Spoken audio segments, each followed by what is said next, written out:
Hello सबैजनालाई होइन। अनि आजको चाहिँ रेसिपीमा चाहिँ के छ भन्दा चाहिँ करेला एकदम करेलाको रेसिपी छ है। र टमाटरको सुप बनाएको छु टमाटरको हो। एकदम सादा एकदम मिठो हुन्छ, तपाईँहरू पनि ट्राई गर्नुहोस् है।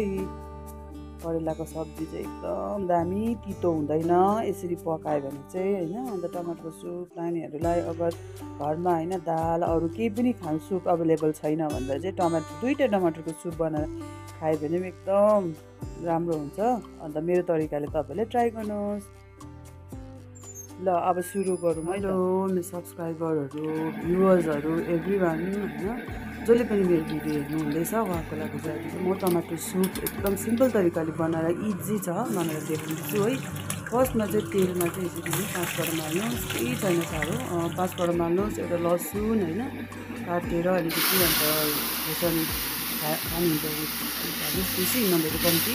अन्त खोर्सानी हाल्नु, त्यहाँदेखि टमाटरको जुन चाहिँ पेस्ट बनाएको छु नि त्यो चाहिँ मजाले हालेर त्यसमा मजाले चलाउँछु। त्यसमा हल्दी नुन हाल्छु साथीहरू, अरू केही पनि हाल्दिनँ। यसरी हालेर मजाले सादा तरिकाले सुप बनाउँदा तपाईँले यो सुपको टेस्ट कहिले भुलिनु हुँदैन होइन। अब जसले खाँदा पनि हुन्छ, नानीहरूलाई पनि अगर होइन अब दालहरू बनाउनु अप्ठ्यारो भने केही छैन, अन्त सुप बनाउने भन्यो भने चाहिँ यसरी दुईवटा टमाटरको सुप बनाएर खाँदा पनि हुन्छ साथीहरू। प्लिज ट्राई गर्नुहोस् है साथीहरू। अन्त कस्तो हुन्छ मलाई भनिदिनुहोस्। अगर मेरो यो सुप बनाएको तरिकामा तपाईँलाई मन पऱ्यो भने चाहिँ कम वानलाई चाहिँ गरिदिनुहोस्। Thank you.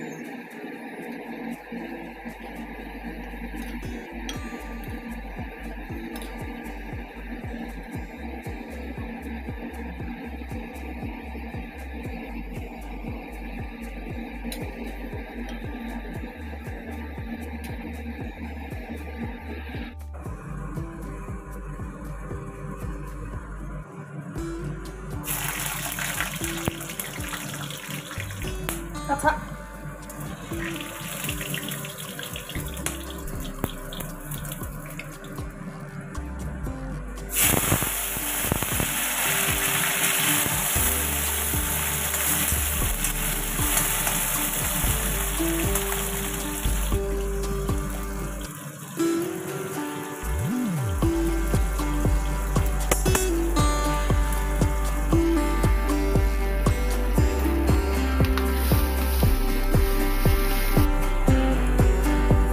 यो करेला चाहिँ पहिला नि काटेर अलिकति नुन हालेर होइन मजाले राख्नुहोस्। 15 मिनट राख्नुपर्छ।